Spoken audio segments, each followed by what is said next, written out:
Fala Fogão, tá começando a primeira edição do Radar Alvinegro aqui no canal, nessa terça-feira, 11 de março. Eu não sei se ontem, Fogão, você parou para assistir a partida entre Palmeiras e São Paulo pela semifinal do Campeonato Paulista. Eu decidi dar um confere por duas razões principais. A primeira delas, que o Palmeiras é nosso próximo adversário pensando na estreia do Campeonato Brasileiro. Vamos enfrentá-los lá. Começaremos a nossa campanha em 2025 como visitante. E segundo, porque sendo São Paulo uma equipe que tem qualidade mais do que suficiente para também agredir o Palmeiras na casa deles, eu queria ter uma ideia de qual que seria a estratégia do Abel Ferreira pensando no encaixe de marcação. Como que o Palmeiras ia se comportar para evitar que o São Paulo ficasse trocando passes e pudesse explorar os seus pontos fortes. E acredito que foi super interessante, super importante parar ali, né, dedicar meu tempo para poder acompanhar esse confronto. Não vou entrar no mérito aqui do pênalti que foi assinalado para o Palmeiras. Na minha opinião, não foi absolutamente nada. O Vitor Roque forçou, o árbitro foi na dele, marcou a penalidade. O VAR, como é um lance interpretativo, não chamou, embora tenha aparecido lá que foi analisado, né, o lance. Decidiram pelo pênalti. Aí é um problema deles, a gente não tem nada a ver com o Campeonato Paulista. Mas eu vou mostrar aqui para vocês algumas situações que chamaram muito a minha atenção. A gente sabe o que o Renato Paiva ele quer fazer com o time do Botafogo. Por tudo que a gente já estudou do treinador, a questão do modelo de jogo, de busca da manutenção de posse de bola, construção desde lá de trás com uma saída qualificada, seja com 3-1, 3-2, né, vai depender ali da ideia do sistema tático base, seja com lateral ou alas, muito abertos, dando amplitude, para poder explorar esse corredor lateral, inclusive com os pontas, fechando para abrir o corredor lateral para esses jogadores.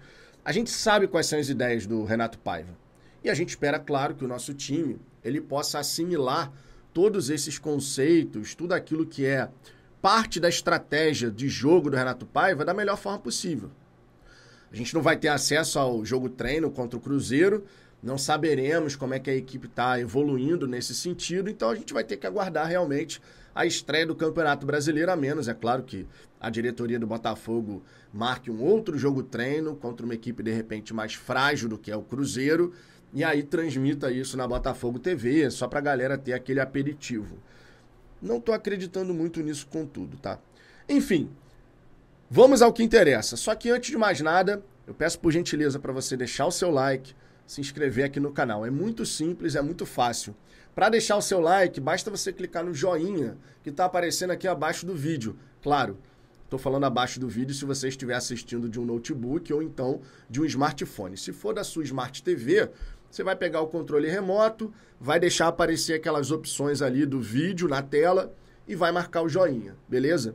E para se inscrever no canal, estando assistindo aqui de uma Smart TV, você vai clicar no logo do canal e aí vai se inscrever no Fala Fogão. Se você tiver no seu notebook ou no seu smartphone, o botão inscrever está aparecendo abaixo do vídeo. Dê essa moral, fortaleça aqui o nosso trabalho, porque faz uma baita diferença. Eu sei que não está tendo muitas notícias do Botafogo, mas fortalece o nosso trabalho e a presença de vocês, o apoio de vocês é sempre muito importante. Fechou? Vamos em frente. Quero mostrar para vocês algumas imagens que chamaram muito a minha atenção sobre o encaixe de marcação que a equipe do Palmeiras tentou fazer durante todo o confronto contra o São Paulo ontem.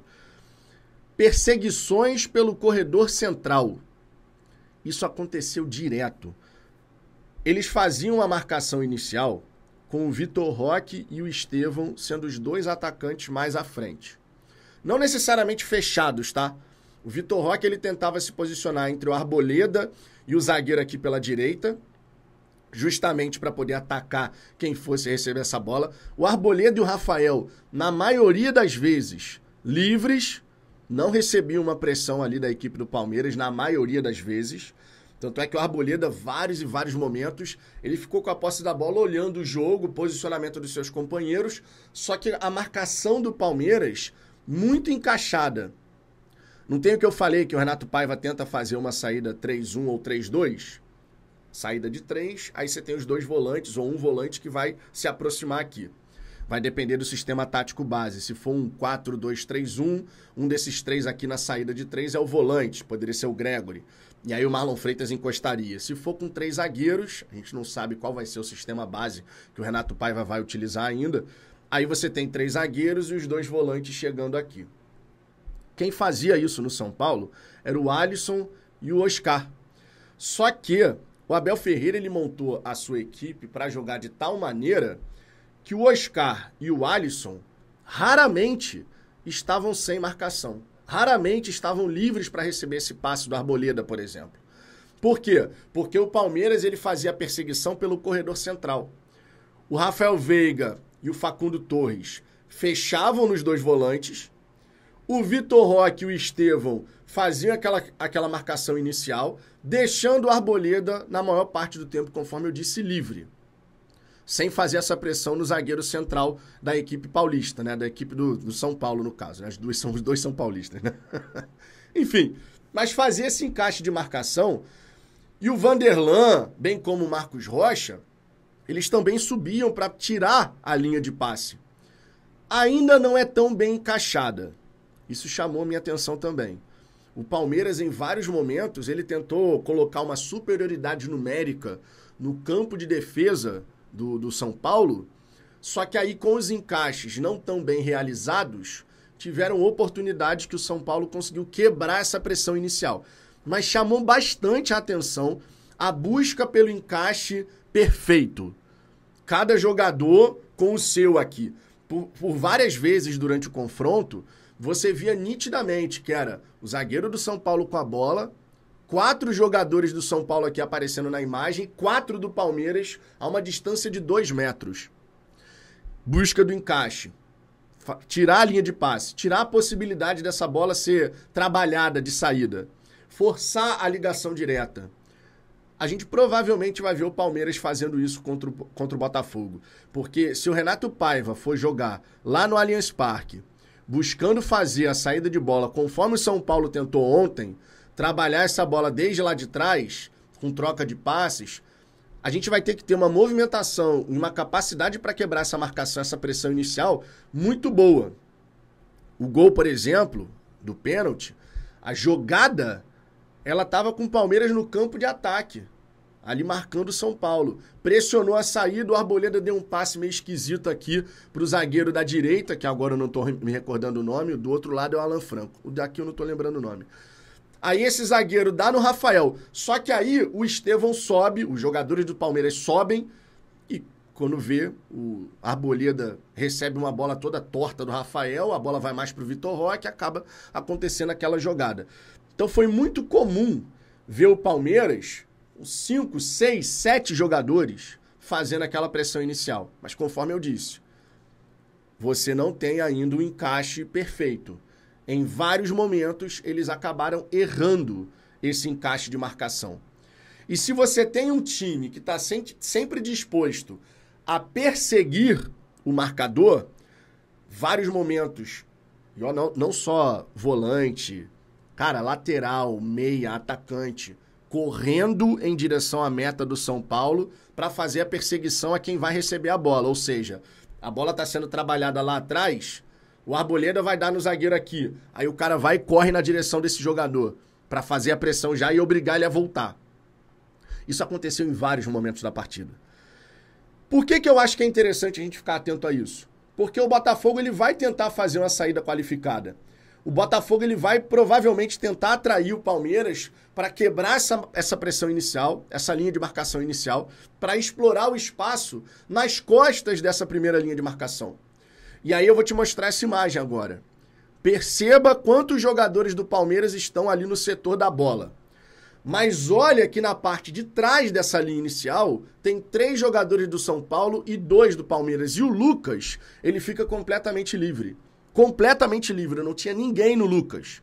O Oscar, mesmo pressionado, ele consegue encontrar o Lucas, que recebe essa bola e rapidamente vai dentro da sua característica, que é justamente a condução dessa bola em velocidade partindo em direção à meta do adversário. Esses encaixes que o Abel Ferreira tentou fazer contra o São Paulo, eu tenho certeza que ele vai querer fazer contra o Botafogo. Certeza absoluta que ele vai tentar fechar o corredor central, Especialmente porque no time do Renato Paiva, a gente concentra muitos jogadores ali, vamos botar assim, corredor interno e corredor central. Porque você pegar como referência a linha lateral da grande área, pega aquele corredor de uma área a outra, a gente vai concentrar a maior parte dos nossos jogadores ali. Por quê? A ideia do Renato Paiva é que você deixa o corredor lateral aberto para os laterais ou alas. E aí você vai ficar numa situação de 1 contra 1. Você pode ter isso. Você pode ter o Vitinho ou o Alex Telles numa situação de 1 contra 1 contra o Vanderlan ou então contra o Marcos Rocha. Então o Abel Ferreira ele vai tentar de todas as maneiras fechar a nossa possibilidade de sair trocando passes, utilizando essa faixa central do campo. E aí você vai ter o encaixe do Rafael Veiga, do Facundo Torres nos nossos 2 volantes.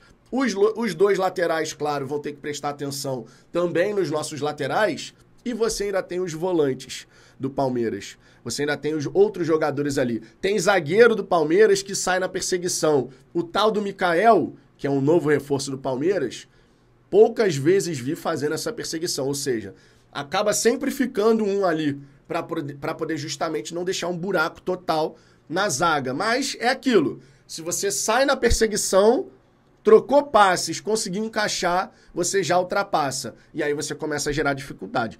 O São Paulo só não aproveitou melhor toda essa história porque, no fim das contas, estava chegando com poucos jogadores rapidamente no setor ofensivo.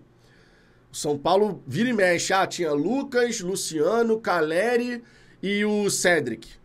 Mas, ao mesmo tempo, você olhava o time do Palmeiras voltando muito rápido, e o Palmeiras fez isso muito bem, voltando muito rápido, né? Recompondo muito bem.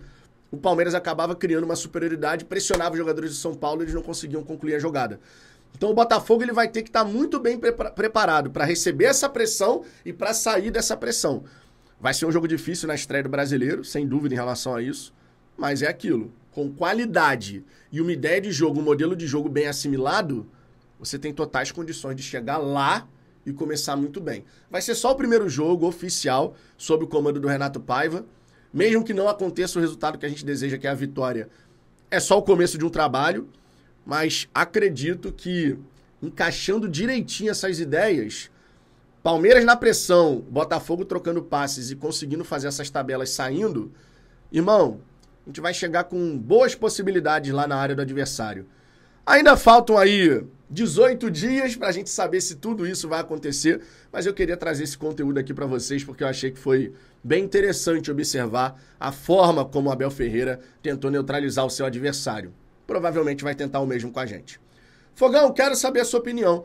Muito foco, né, em como o Botafogo vai jogar, mas trazendo esse olhar aqui para você do nosso próximo adversário. Comenta aí, quero saber a sua opinião e lembre-se, na hora do almoço eu vou estar de volta com mais conteúdo aqui no canal. Fechou? Por hora é só, tô indo nessa. Beijo no coração. Fui!